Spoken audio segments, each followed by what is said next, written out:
Okay, we'll go ahead and get started. Good afternoon, and thank you for joining today's investor update for Hela Apparel Holdings, covering our recently published earnings for the first quarter. My name is Adam Collins, General Manager of Corporate Affairs and Investor Relations. I'm also joined by our Group CEO, Jalanka Janadasa, General Manager of Treasury, Naboja Pramaratna, and our colleague from our finance team, Shahanka. And our Group CFO, Juan Fernando, is also joining us online as well. So to outline the agenda for today's call, we'll start with a presentation of around 15 minutes that will cover our Q1 results and an update on the outlook for the coming quarters. Similar to last quarter, we've adjusted the structure of the presentation. So after dealing with the group overview, we'll take each business division separately, so the brand licensing division and then the private label manufacturing division, before rounding off with the group outlook as well. Following the presentation, we will also move to a Q&A for the remainder of the session, and questions can be shared through the Q&A box on your screen, and we would encourage you to send these questions in as we go through the call. We will also be sending out the presentation by email after the call, so no need to worry about that. And the recording of this call should also be available on our YouTube page in the next couple of days. Finally, before we jump into the presentation, a quick disclaimer on forward-looking statements. Any such statements are based upon the management's current reasonable expectations and assumptions and are subject to known and unknown risks. Given the risks and uncertainties that may cause the company's actual performance to materially differ from that expected or implied by these statements, we advise you not to place full reliance on them. We also do not undertake any obligation to update these statements to reflect future events or circumstances that may arise. And with that, we will move into the main body of the presentation. So starting off with the group highlights, this slide shows a snapshot of the group's overall results. And in short, the key messages for this quarter is that it was mixed, but very much in line with expectations and sets the stage for a significant recovery from Q2 onwards. So starting with the revenue side, so we saw a 15% increase year on year in revenue. And that's primarily reflecting the addition of the brand licensing division, which of course wasn't there in the last Q1. And the brand licensing division has also contributed positively to the gross margin. Having said that, due to seasonal factors, primarily for the BLD, there was a slight deterioration in the operating profit, trickling down to the PAT. And that's really reflecting an expected seasonal weakness in Q1 for the BLD.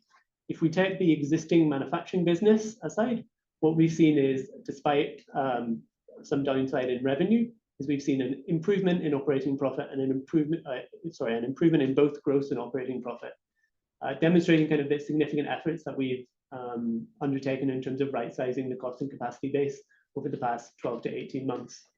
So really the takeaway is that as we move into the rest of the year, we will see a significant improvement from the brand licensing division in the second quarter as it moved into its prime selling period.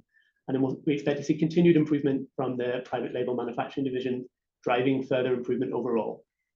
So that's kind of the snapshot for Q1 and kind of the outlook go forward. To dive into that in a little bit more detail, what I'm showing here on the right-hand side, this chart is the split of group revenue by division. So you can see that the brand licensing division is adding about a quarter of revenue in total. So that's a really important driver, of course, of that year-on-year revenue increase. If we take the private label manufacturing division on the revenue side, we did see a decline of about 12.8% year-on-year in terms of revenue. And that is partly due to the appreciation of the rupee during that period. And also the fact that Q1 also tends to be a weaker quarter for the manufacturing division as well, due to the higher prevalence of holidays. And as I mentioned, profitability was primarily impacted by the seasonal weakness of the brand licensing division, which recorded an operating loss of just under 600 million rupees in the quarter. But this was very much in line with expectations as well. And then on the manufacturing side, the signs were actually more positive. It still recorded an operating loss, but it was much reduced by about 600 basis points. So underlying positivity there. And we're seeing continued resilience on the balance sheet, as well with the net debt to equity ratio closing the quarter at 3.2 times. So really to delve into the performance in a little bit more detail, we're going to now deal with each of the divisions separately. So starting with the brand licensing division, this slide provides a quick overview of its performance in the first quarter. So revenue was about 4.7 billion. That is slightly lower than the 5.7 billion it recorded in Q4. And that, as I mentioned, is reflective of a seasonal drop in demand.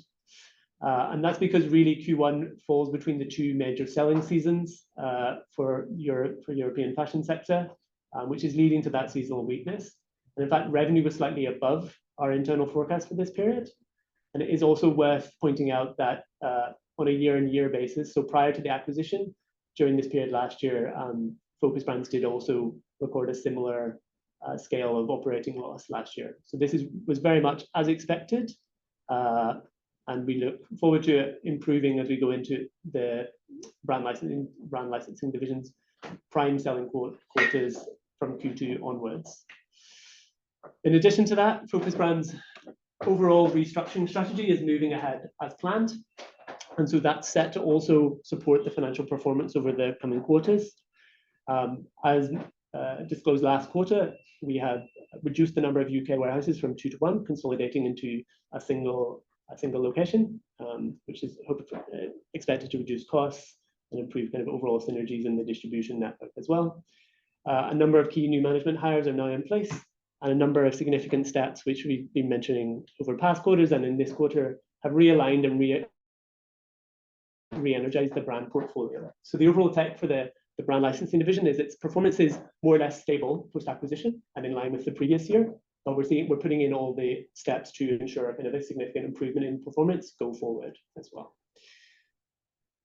So a couple of highlights from the brand licensing division from the first quarter. So as I mentioned, the closure of one of the UK distribution centres was completed and returned in July with no additional costs or impacts coming from that.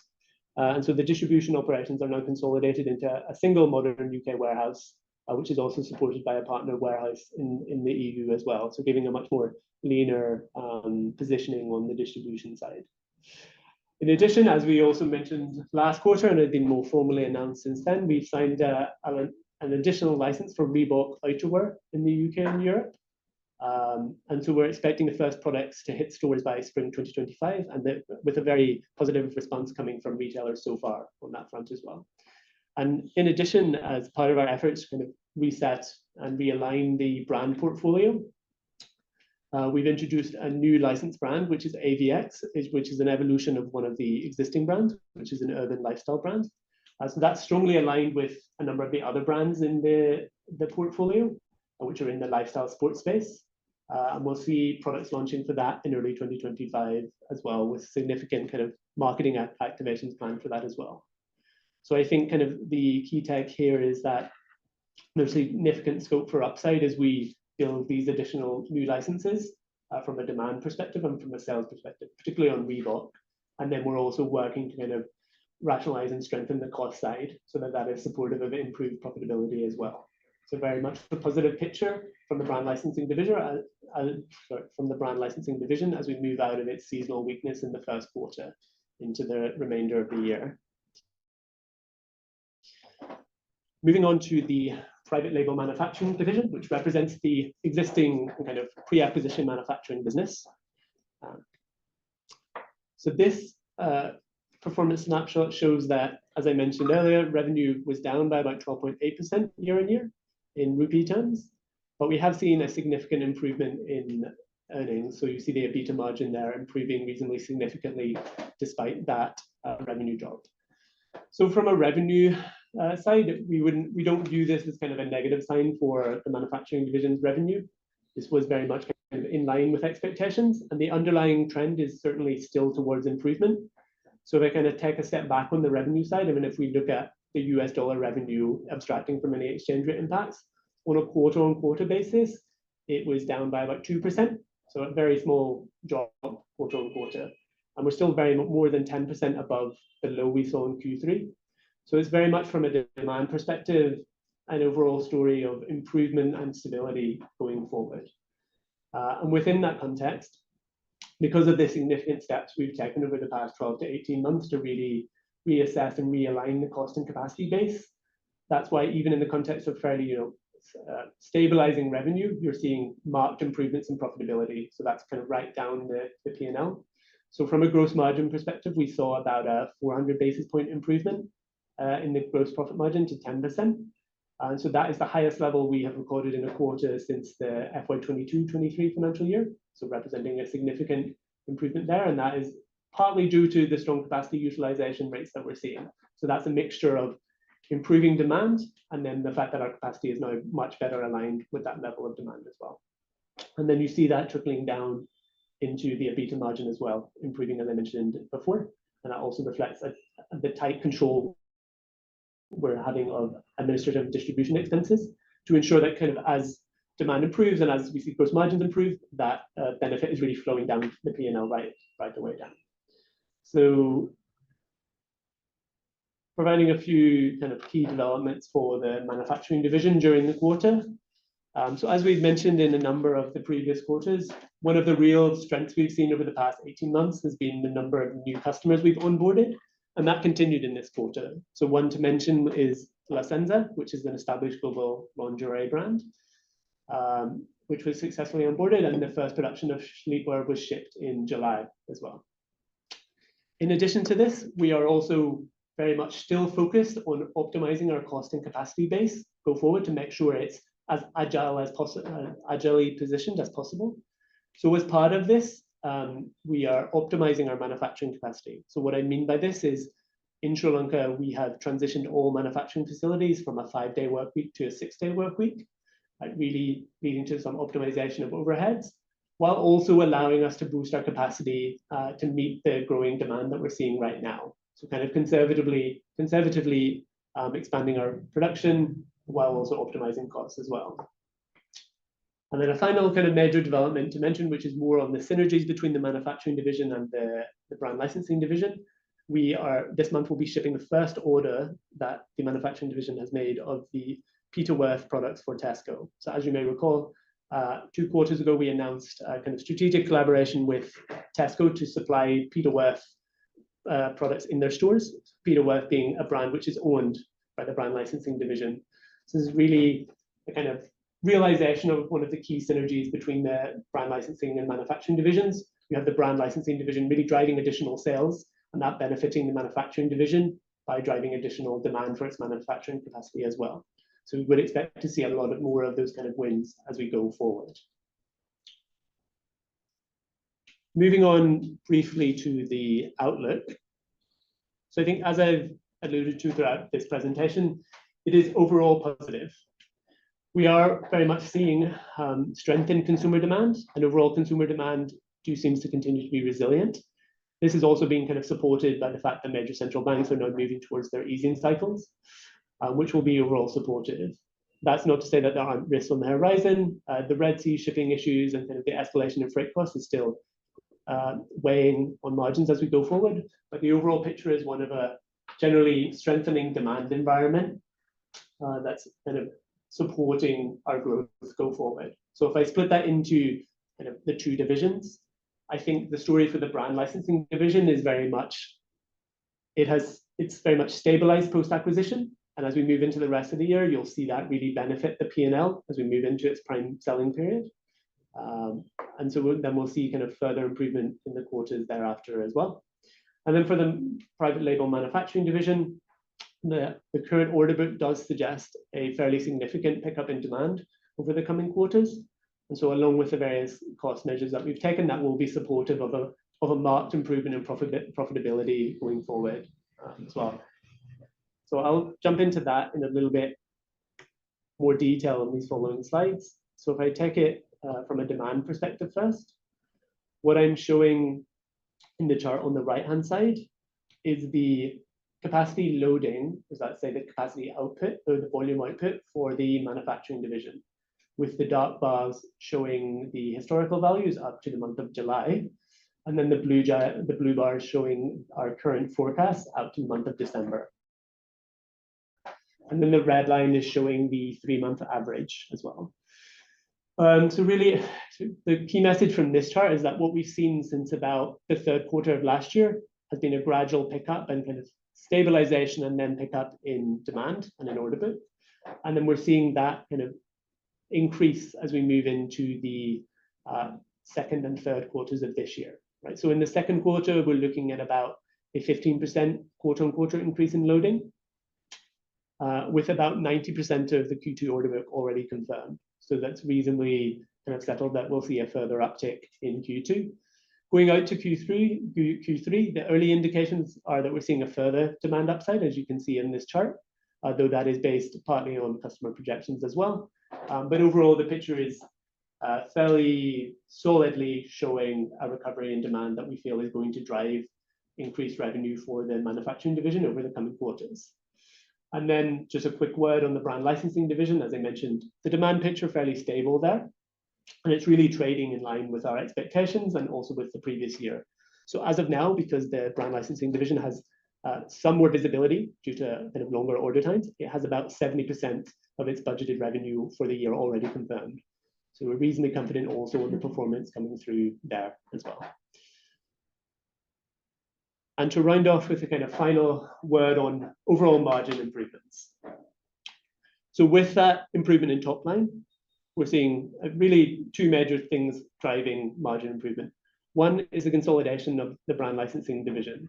So post-acquisition of Focus Brands, because we expect that to be profitable as we move into the subsequent quarters, that will be adding positively to both top and bottom line for the group.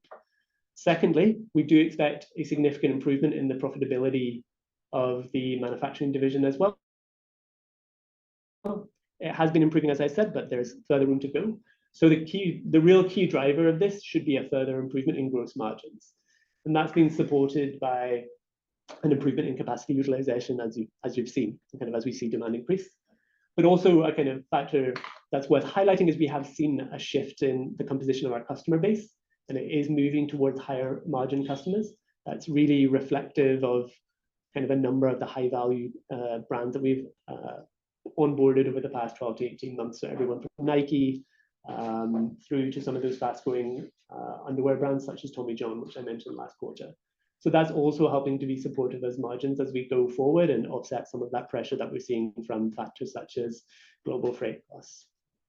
In addition, reflective of also the cost measures that we've taken over the past 12 to 18 months, admin and distribution costs are being very tightly controlled, so that as we see those improvements in revenue and gross profit margins, we'll see that flow down into operating profit and then into the net profit as well. And finally, kind of overall word from the group perspective, kind of looking to strengthen the balance sheet and also manage around finance costs. So we are, as we've announced over the past couple of months, working on a phased capital augmentation strategy, primarily aimed at strengthening the balance sheet. So the initial phase of that will be the raising of 1.6 billion rupees in additional equity, and that's set to be completed over the coming weeks. And then the process will be used to settle existing borrowings and therefore boosting the group's balance sheet. The top three shareholders who hold over 75% of the total share capital have already confirmed their participation. So we're very confident that that will be a successful process.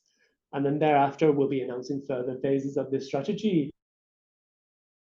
as and when appropriate. So that's kind of the strategy that we're taking on the balance sheet side as well.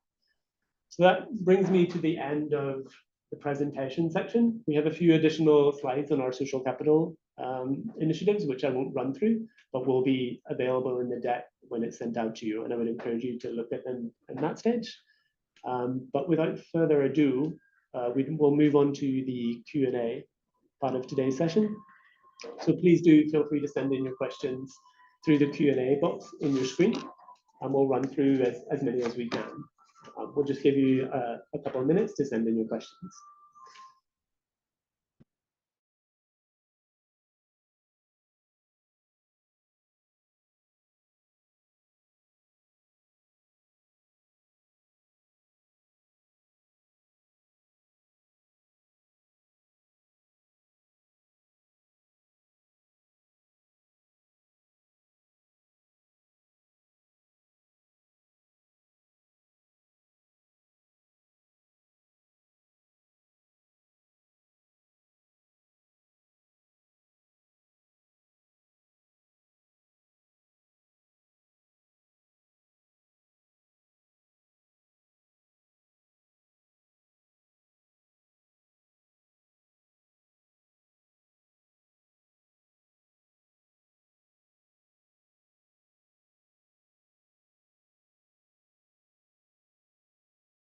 Okay.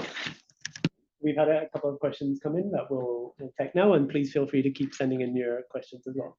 So the first question is, when you talk about higher margin products, do you mean synthetics or cotton products? Jalanka, if I can ask you to take that one. It's a mix of both synthetics and cottons. I think the higher margins are coming from the type of the brand mix that we are servicing.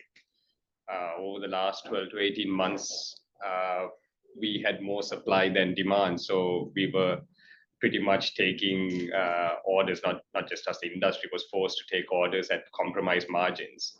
So we had a period of 18 months where both revenue and margins were being contracted. So now with almost all operators manufacturing at full capacity, that drop in pricing has stopped. And then we are seeing a small reversal at the same time. So because of the effort that we put in last year to onboard certain premium customers, guys like Hugo Boss is top of mind right now. The revenue that they're bringing in is coming at a much higher margin than some of the more commodity-driven customers that we have in our portfolio. So I think we did a calculation, roughly 18 to 20% of our revenue this financial year, and particularly in the first quarter, is coming from those what we consider high margin customers. So it's a good, healthy position to be in right now. Great. Thank you, Jalanka. There's a question on margin expectations for the brand licensing division in Q2 onwards. Yeah. Maybe if you can also speak to that, that'd be great. Sure. So for the BLD division, we are seeing a margin of between 30 to 33% in Q2. Gross margin. Yeah. Gross margin of 30 to 33% compared to about 22% in the first quarter. So this kind of reflects that the peak selling period that Adam touched on.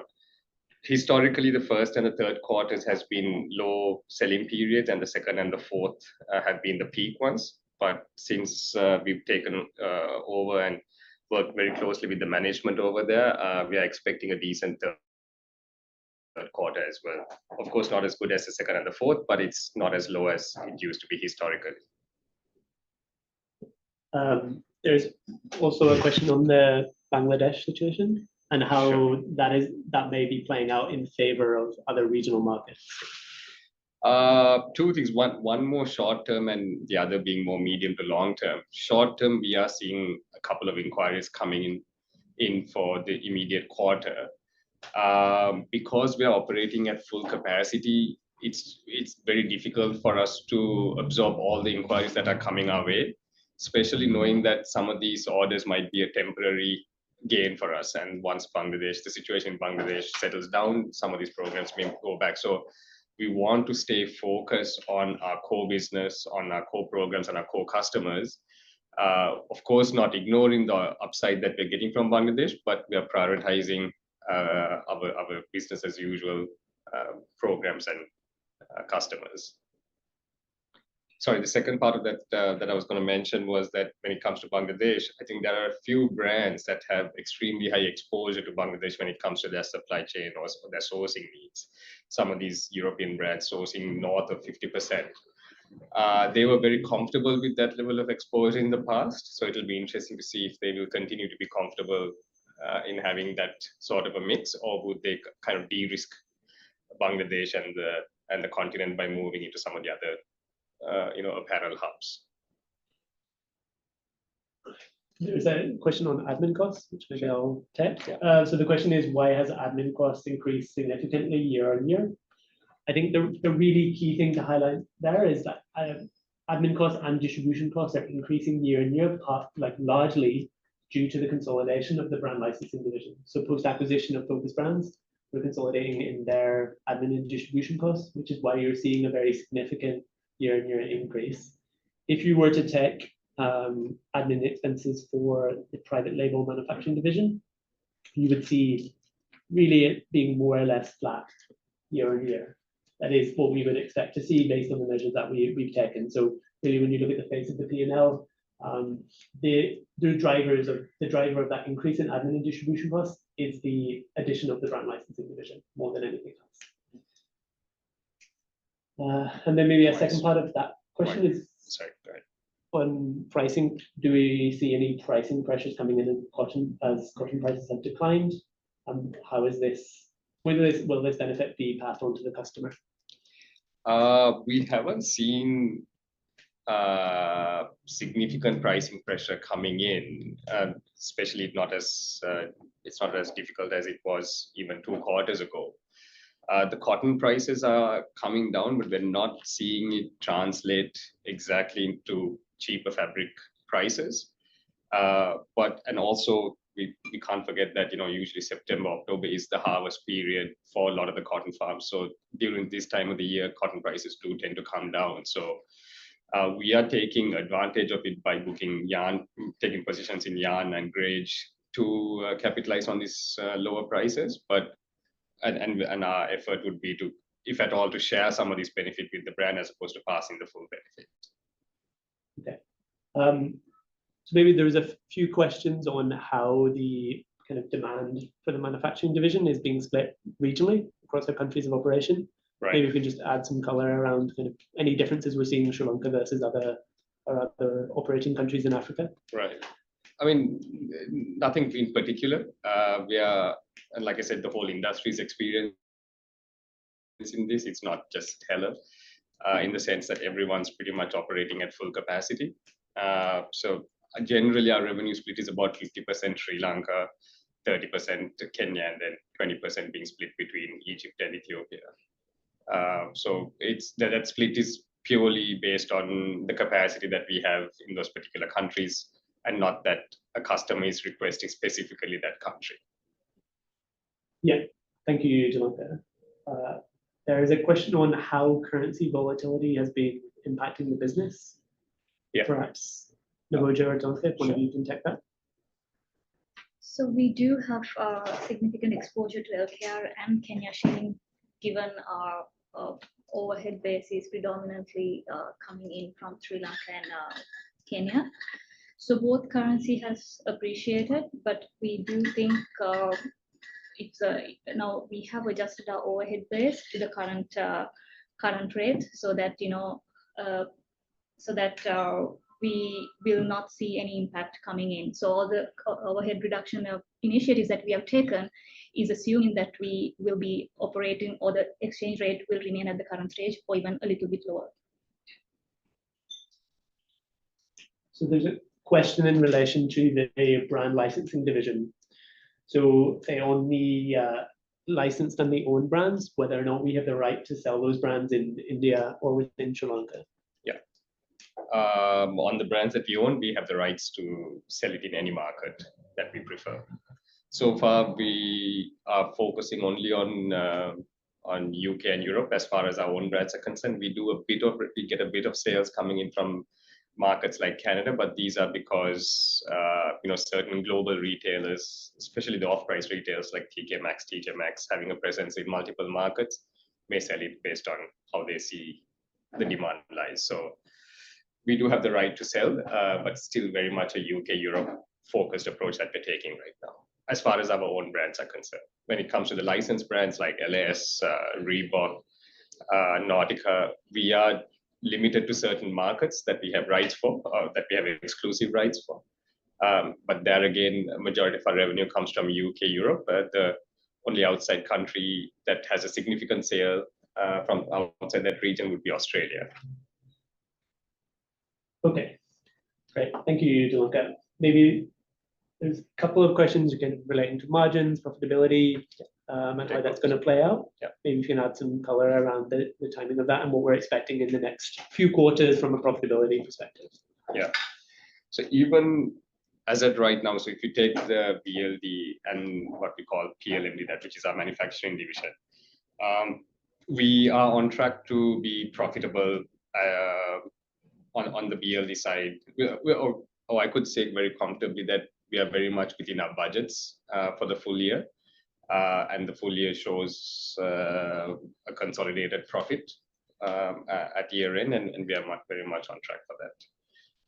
You will see a lot of this coming into play. Like you would have seen, the GP that we achieved, even independently and as a whole, is the highest that we've achieved over the last, I would say, 8 quarters.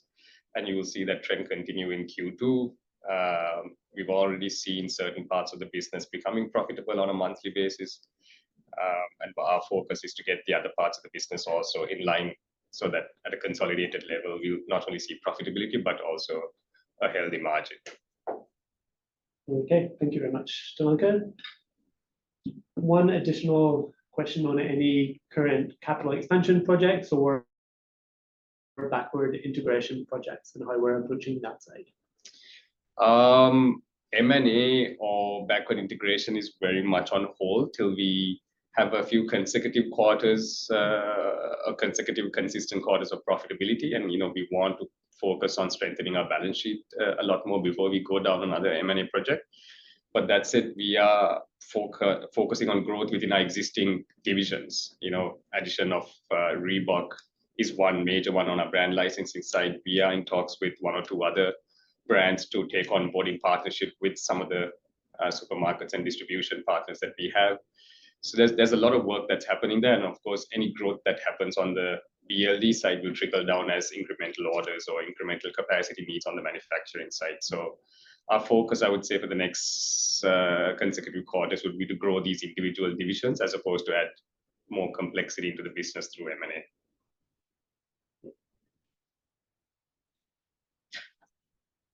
Politically, which factory workers. Okay, so there's also a couple of questions on sales volume. So we will be sending out this presentation, which has the sold hours, the chart that I showed you earlier. So that's kind of the best place to look from a sales volume perspective. But we have seen a year-on-year increase in sales volumes. That is primarily what's driving revenue in the top line, even if I take out the contribution of the brand licensing division. I think we've covered all the questions. There's BLD, there's a few questions. First and the third. Okay. There were some questions on BLD, I think.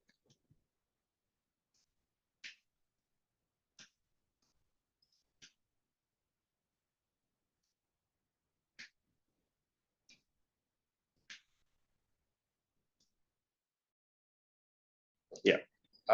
Why is the first and third quarter remaining with lower order book? So it's a very much a seasonal factor. The BLD or focus brands has predominantly always been in the sportswear segment. So again, a very spring summer heavy order book. So which is why the addition of Reebok was extremely important, because the rights that we got was for the outerwear, so the jackets, the base layers, the fleece products, so that we have a great brand with brand recognition in our portfolio to sell in major retail and wholesale channels. So that's the main strategy that we pulled to even out our sales on the BLD side. And then, of course, at the same time, we've done along with the team over in the UK, we've done a real rehash of the product mix and the product assortment, reducing the number of SKUs and then going into more depth, so that we have enough representation for each season to have certain hero products that we can sell and generate revenue no matter which quarter or which season we're in.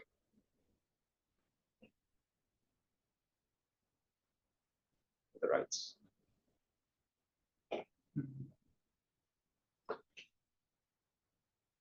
Okay, so we just a couple of final questions that just come in on the composition of cost of sales, and then also price growth versus sales volume growth. So I think in terms of the cost of sales composition, we say normally our revenue is about, let's say, 50 to 60% raw materials, and then about an additional 15 to 20% would be manufacturing overheads. So that's really how you would split it down, those two things in cost of sales. So primarily your raw material cost and your import cost, and then your manufacturing cost as well. And then I think in terms of price growth versus volume growth trending upward, maybe Talanka, you can add a little bit on if we're seeing any kind of price upcharges or how that's kind of playing out. Right. I would say price on your existing programs, it's not very common to get major price upcharges season on season. We've been able to negotiate a few based on the discounts that we've given over the last 18 months with demand recovering. and certain commodity prices, including costs such as freight going up, we've been able to go back to the customers and ask for certain upcharges. The real price or margin improvement we're getting is coming from the, like I said at the start, the assortment of customers and programs that we are shipping out right now. Sportswear generally generates a higher FOB per hour. It generates better margins, and that division growing for us is improving our overall margins on the PLMD side. And then certain premium brands, from the likes of Castor to Hugo Boss and others that we onboarded over the last 12 months, them growing and scaling up during this year is also helping us improve our overall margins. I think what's important to note is that if you really look at it from a very simple standpoint, last year on our manufacturing side, we were averaging about $16 million a month. We're now seeing crossing the 20, moving towards the mid 20s, the low to mid 20s from last month over to the next few months as far as visibility is concerned. So the revenue is growing, and the revenue is growing with a brand portfolio with better margins. So that's what's helping the improvement of GP to OP to and eventually NP as well. Yeah. Okay. And then maybe just one final question on the brand licensing division. So which are the main brands that are contributing to the top line there? Yeah. So right now, I think the two we would really highlight for the brand licensing division is Hela and Nautica as the key factors. Right, so those kind of new ones that we're mentioning in terms of, for example, Reebok, are all going to be additional upside on that revenue base as well. So those are really the two main ones currently, Hela, Nautica with smaller contributions from the remaining brands, but with a lot of scope for upside across the brand portfolio. Like Adam mentioned during the presentation, Peterworth shipments going out. It'll in the month of October, it'll be in 100 Tesco stores. And this will be the first test launch. If successful, I mean, we're already in development of the second season, but if successful, they will increase it from 100 stores to 400 stores. And of course, with that, will bring us scale and even regional expansion, because Tesco is not only in the UK, it's in certain Central European countries as well. So there's a lot of work that was done by the team in the UK and of course here in Sri Lanka as well to get these initiatives off the ground. And hopefully over the next few months, we'll see it coming into fruition and bringing us scale along with it as well. Great, thank you very much. So I think, unfortunately, that is all we have time for. Apologies if we didn't get to your question, but any remaining questions, do feel free to email us with those, and happy to take the discussion forward in that way. This just leads me to thank you very much for taking the time to join us today. As I mentioned, we will be sending out the presentation via email after this call, and we look forward to engaging with you thereafter and next quarter. Thank you very much for your time, and have a good day.